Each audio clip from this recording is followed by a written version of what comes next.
The German Ministry of Defense made an urgent announcement today. Russia has deployed 360,000 of its soldiers in Belarus, on the border with European countries, ready to attack at any moment. Germany hinted that Europe is now in the same situation as Ukraine was in February 2022, before Russia's full-scale invasion. The concentration of Russian troops suggests Russia is planning an attack. This statement from Germany complements the recent statement by NATO Secretary General Mark Rutte, who warned that Europeans should prepare their populations for a large, bloody war similar to World War II, because Putin is preparing an attack on Europe. And, lately not a week goes by without politicians from European countries warning their citizens about the looming Russian military threat. Within a few days, the Chancellor of Germany and the NATO Secretary General recalled World War II in the context of the current confrontation. The new director of the Foreign Intelligence Service in the United Kingdom called for forcing Vladimir Putin to change his calculations. Well, for example, the Prime Minister of Finland warned about the redeployment of Russian troops to his country's border in the event of a peace agreement in Ukraine. And all these leaders are actively preparing European society for a major war, and as we can see now, there are indeed reasons for Europeans to be concerned. My name is Alexei Pichi. Let's discuss this topic together, but before we start, I ask you to subscribe to the channel, like this episode, and be sure to leave a detailed comment under this video. In addition, subscribe to my Telegram channel, Pichi News. The link to it is in the description of this video. There we publish breaking news as it comes in.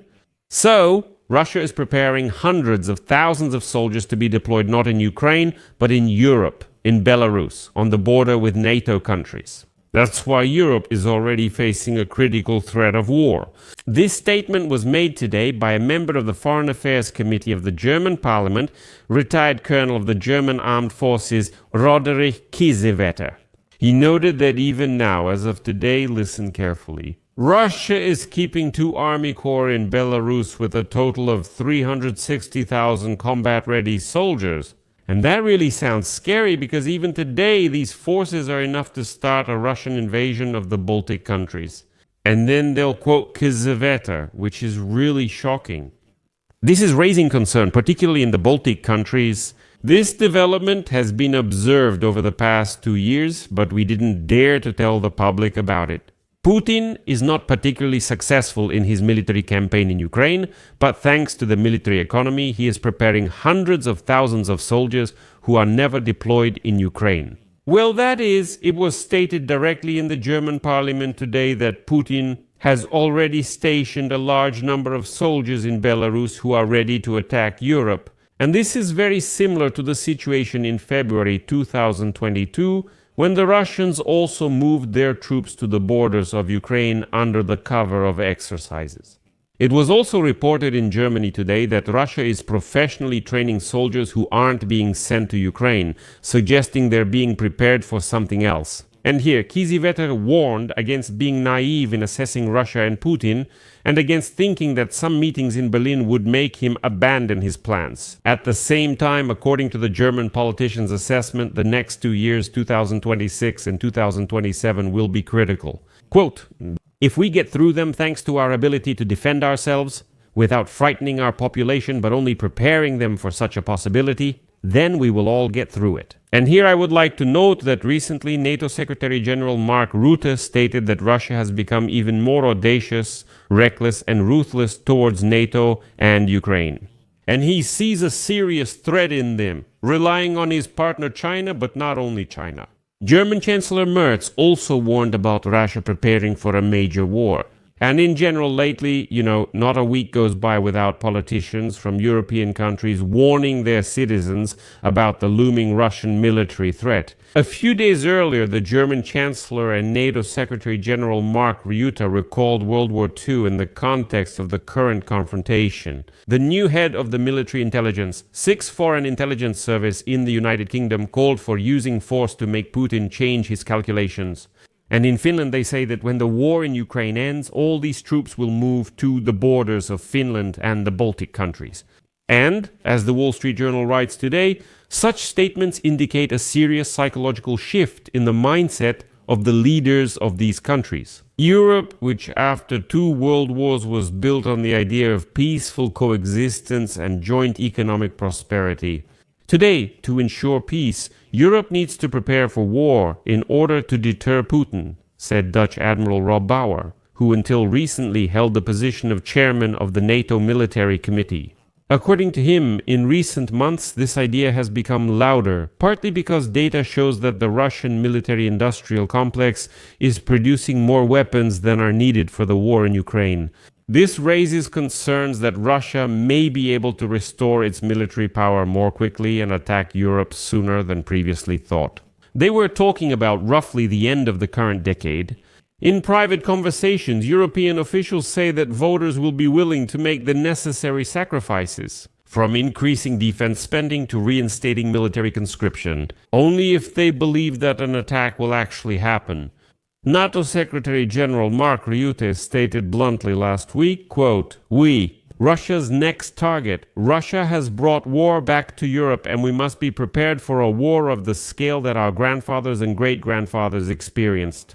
He recalled World War II this week. Last week, German Chancellor Friedrich Merz also compared Putin's strategy in Ukraine to Adolf Hitler's strategy in 1938 when he seized the German-speaking Sudetenland region of Czechoslovakia.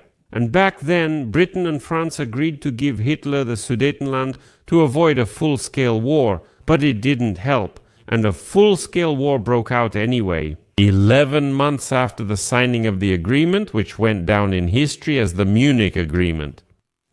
In addition, the new director of the British intelligence service, Military Intelligence, Six Blaise Metrovelli, warned of, quote, a serious threat coming from an aggressive, expansionist, and revisionist Russia, which is organizing sabotage, cyber attacks, and launching drones at critical infrastructure and military bases.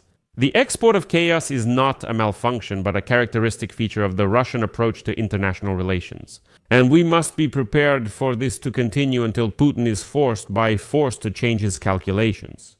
Europe is now dealing not with wars of choice, but with wars of necessity, which will be accompanied by high human casualties, she says. In addition, Finnish Prime Minister Petteri Orpo stated the day before that even if peace is achieved in Ukraine, Russia will still remain a threat to Europe. Quote, it is obvious that in this case the Russians are going to move their troops to our border and the border with the Baltic countries. But I would also like to note that on Tuesday, December 16, 8 Eastern European countries, from Finland all the way to Bulgaria, held a conference in Helsinki on organizing joint defense against Russia. This is the whole Eastern NATO flank.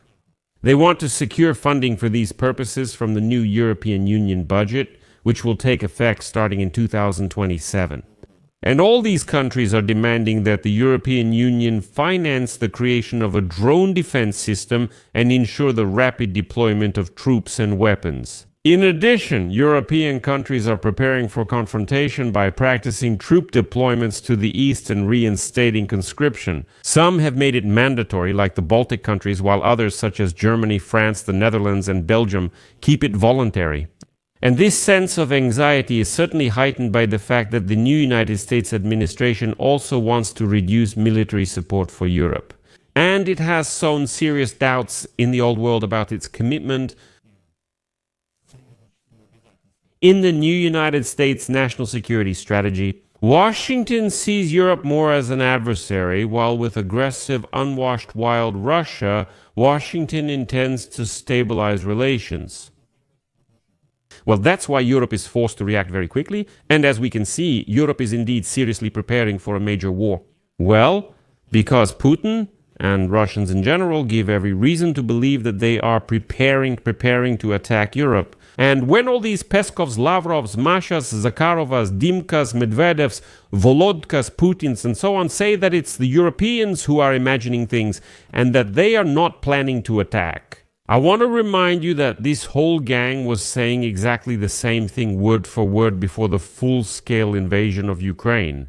They all said back then, what are you making up? Russia is not going to attack Ukraine, but they did attack. Now all those same black-mouthed Russians are shouting that Russia is not going to attack Europe. Draw your own conclusions. I'll leave it at that. Share your opinion and your conclusions in the comments under this episode. Subscribe to the channel, hit the bell, and don't forget to like. Friends, if you found this information interesting and you think the work of this YouTube channel is important and necessary, you can support our work financially with any donation or a paid sponsorship subscription using the links and details provided in the description of this video down below. It says, support the channel Alexei Peachy in the format that's convenient for you. I will be grateful for any support from you. That's all for now. Take care of yourselves. Goodbye, everyone.